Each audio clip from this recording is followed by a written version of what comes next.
तन्त्रासध्वान्तविध्वंसनोदयः प्रभावान् सीतया देव्या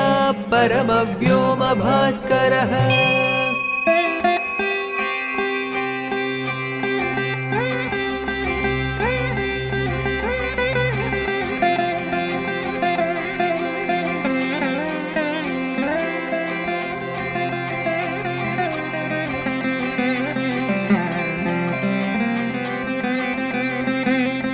जय जय महावीर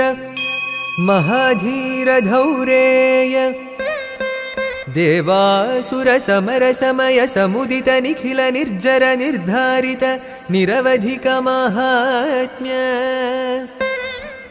दशवदन दमित दैवत परिषद अभ्यर्थित दाशरथि भाव